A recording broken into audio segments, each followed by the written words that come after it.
Hello students, आज हम exercise 4.3 का क्वेश्चन नंबर फर्स्ट करेंगे।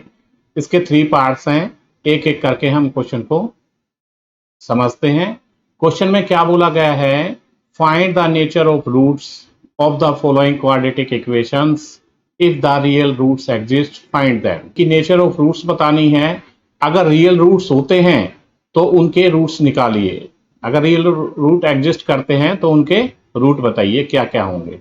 तो मैं एक बार कंसेप्ट आपको बता देता हूं। रियल रूट्स कब होते हैं, जब पहले सबसे पहले डिस्क्रीमेंट निकालो। डिस्क्रीमेंट अगर 0 से बड़ा आ गया तो इसके रियल रूट होते हैं और दोनों रूट्स अलग अलग आते हैं, रियल भी होंगे और दोनों रूट अलग अलग आएंगे। 0 से बड़ा मतलब पॉजिटिव। अगर ये 0 से छोटा आ जाता है, ये वाला डी अगर 0 से छोटा आ जाता है, no real roots, real roots exist ही नहीं करेंगे इसके अंदर। 0 से अगर छोटा आ गया मतलब अगर इसका डिस्क्रीमेंट नेगेटिव आ गया तो ये सोच लो कि इसके रूट्स एग्जिस्ट नहीं करेंगे, रूट डज नॉट एग्जिस्ट लिख देंगे, आगे इससे इसका सॉल्व नहीं होगा। अगर d इक्वल टू 0 आ गया, d इक्वल टू 0, अगर d इक्वल टू 0 आ जाता तो इसके इक्वल रूट्स होंगे, दो रूट्स तो निकलेंगे लेकिन दोनों के दोनों इक्वल होंगे और रियल रूट्स भी होंगे। चलिए क्वेश्चन को अब इस कंसेप्ट से समझते हैं। सबसे पहले हम नेचर ऑफ रूट्स निकालना होगा। नेचर ऑफ रूट्स निकालने के लिए क्या करना होगा, डी निकालना होगा। सबसे पहले आप इस इक्वेशन को कंपैरिजन करो जनरल इक्वेशन से, ए बी सी की वैल्यू फाइंड करो। देखो एक्स स्क्वायर का कोएफिशिएंट क्या होता है, ए होता है, और एक्स का कोएफिशिएंट क्या होता है, बी, और बिना एक्स वाला सी होता है। तो एक्स स्क्वायर का कोएफिशिएंट यहाँ पे देखो क्या है, 2 है, तो ए की वैल्यू हमारे पास क्या आ गई, ए की वैल्यू आ गई 2, और बी की वैल्यू, बी का एक्स का कोएफिशिएंट होता है बी, तो ये -3 आ गया, बी की वैल्यू आ गई हमारे पास -3, और सी कांस्टेंट टर्म है मतलब 5 है इसका। तो अब हमें क्या पता लग गया, ए पता लग गया, बी पता लग गया और सी पता लग गया। अब अपन नेचर ऑफ रूट्स निकालनी है तो सबसे पहले डी निकाल लो। डी मतलब डिस्क्रीमेंट। डिस्क्रीमेंट का फॉर्मूला क्या होता है, B square minus 4ac, B square minus 4ac। तो यहां पे b की वैल्यू रखो, इस फॉर्मूले में रख दो एबीसी की वैल्यू। बी स्क्वायर मतलब b की वैल्यू क्या है, -3, -3 का स्क्वायर हो गया क्योंकि b का स्क्वायर है, -4 इंटू ए का मतलब यहां पर क्या है, 2 है, और c की वैल्यू क्या है, यहां पे 5 है, 5। जब इसको सॉल्व करोगे -3 का स्क्वायर क्या हो जाएगा, प्लस का 9 हो जाएगा क्योंकि पावर इवन है। अब इसको मल्टीप्लाई करो, 4 2 जा 8, 8 5 जा 40, -40। तो जो आपका आंसर आया वो क्या आया है, -31 आया है, -31। अब ये 0 से छोटा है तो लेस देन 0 है ये, तो इसके रियल रूट्स एग्जिस्ट ही नहीं करेंगे। क्या कहोगे, नो रियल रूट्स था। जिसका डी 0 से छोटा होता है मतलब नेगेटिव होता है, उसके रियल रूट्स नहीं होते। देखिए यहाँ पे लिखा भी हुआ है थर्ड में, no real roots if B square -4ac less than 0।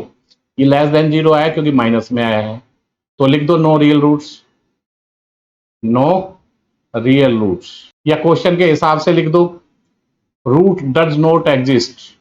आप ऐसे भी लिख सकते हो, roots does not exist, does not exist, ये रूट एग्जिस्ट ही नहीं करते। जब रूट एग्जिस्ट ही नहीं करेंगे तो रूट्स निकालेंगे कहां से। बस फर्स्ट क्वेश्चन यही था। चलिए इसका सेकंड पार्ट देखते हैं। सेकंड पार्ट में भी हमें ए बी सी कंपेरिजन कर लो, ए बी सी की वैल्यू निकाल लो आप। ए की वैल्यू देखिए क्या है, ए की वैल्यू क्या है, एक्स स्क्वायर का कोएफिशिएंट होता है, ए की वैल्यू 3 है और ये 3 है, और बी की वैल्यू -4√3, एक्स का कोएफिशिएंट होता है, बी की वैल्यू आ गई -4√3, और सी की वैल्यू आ गई हमारे पास 4। इसके हिसाब से अब नेचर ऑफ रूट पता नहीं था, सबसे पहले हमें क्या निकालना पड़ेगा, डिस्क्रीमेंट निकालना पड़ेगा। डिस्क्रीमेंट का formula d equal to B square -4ac, ये हम अब वैल्यू रख देते हैं इसके अंदर इसकी। तो वैल्यू क्या है, बी की वैल्यू, बी हमारा कितना है, -4√3 है, -4√3 का होल स्क्वायर हो गया क्योंकि बी का स्क्वायर है। ये ब्रैकेट मत लगाना भूलना, अगर ब्रैकेट नहीं लगाओगे तो √3 का स्क्वायर रह जाएगा, ये -4 का भी स्क्वायर है। -4 इंटू ए का मतलब 3 है यहाँ पे, और बी मीन्स सी मीन्स 4। तो अब इसको सॉल्व करोगे, आपको पता है, देखो अगर ये स्क्वायर दोनों का है तो इसको हम ऐसा कर सकते हैं, -4 का स्क्वायर इंटू √3 का स्क्वायर, ये कितना हो जाएगा 16, और √3 से कट जाएगा तो इंटू 3 इक्वल टू 48 आ जाएगा। तो मतलब इसका ये हुआ कि ये 48 है, 48। इसको मैं रब कर देता हूं, 48 माइनस 4 3 जा 12, 12 4 जा 48, 48 माइनस 48 इक्वल टू 0। तो डी की वैल्यू क्या आ गई, 0 आ गई। जब डी की वैल्यू 0 आती है तो क्या होता है, रियल और इक्वल रूट्स होते हैं, रियल और इक्वल रूट्स होते हैं, या कह सकते हो 2 इक्वल रूट्स। तो इसका नेचर ऑफ रूट क्या हुई, 2 equal real roots, equal real roots. तो रूट एग्जिस्ट कर रहा है क्योंकि इसके रियल रूट्स हैं। क्या करोगे, रूट्स आर एग्जिस्ट। अब इसके रूट्स एग्जिस्ट कर रहे हैं तो क्वेश्चन में बोला गया था इसके रूट्स फाइंड कीजिए।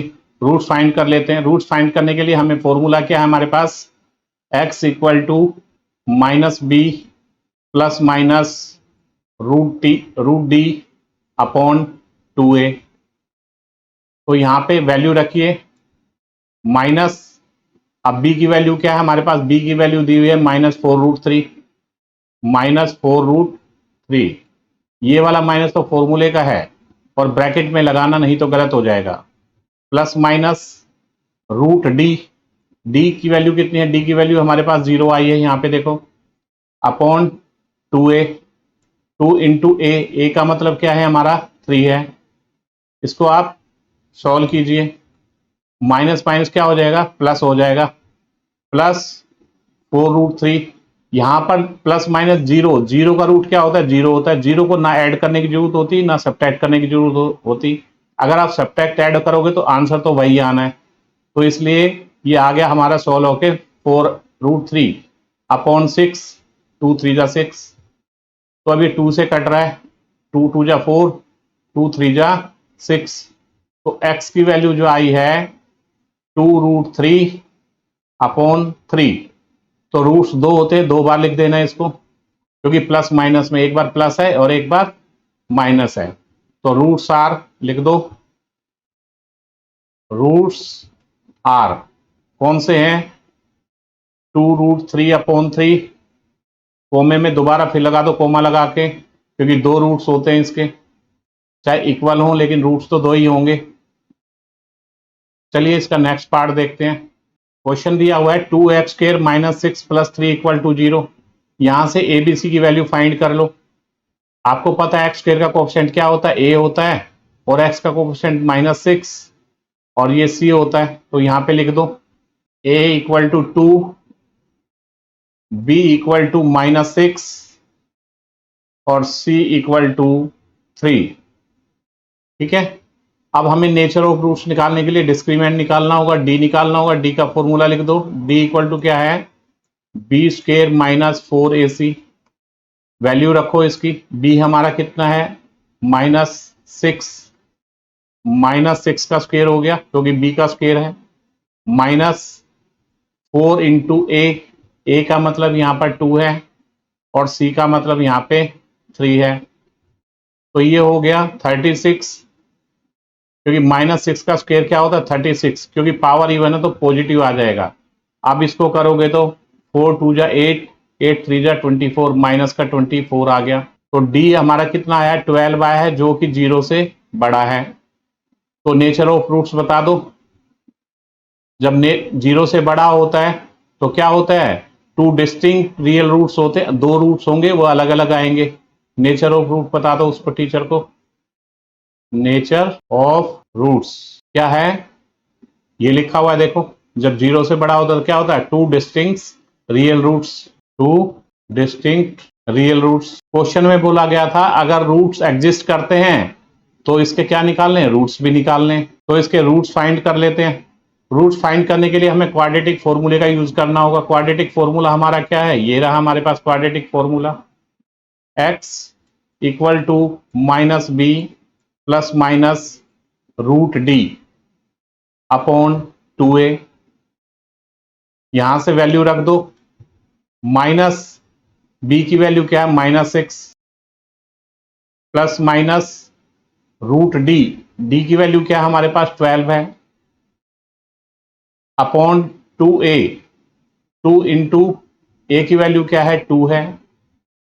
तो यहां से सॉल्व करोगे इसको, माइनस माइनस क्या हो जाएगा, प्लस हो जाएगा। तो ये 6 प्लस माइनस, अब रूट 12 कितना हो जाएगा हमारे पास, देखो यहां से फैक्टर बना के देखो यहाँ पे, तो 12 जो पेयर में होता है वो बाहर निकाल देते हैं, 2 6 जा 2 और ये 3, जो पेयर देखो ये बनेंगे इसके फैक्टर 2 इंटू 2 इंटू 3, जो पेयर होता है वो बाहर आ जाता है। तो इसका मतलब हो गया 12 को हम क्या लिख सकते हैं, 2√3 लिख सकते हैं। इस अंडर रूट 12 को क्या लिख सकते हैं, 2√3 अपॉन 4, 2 2 जा 4। तो यहां से 2 कॉमन आ रहा है, 2 कॉमन ले लो। अगर 2 कॉमन लेंगे तो क्या हो जाएगा हमारे पास, ये 3 हो जाएगा प्लस माइनस √3 अपॉन 4। अब ये 2 से कट रहा है, 2 1 जा 2, 2 जा 4।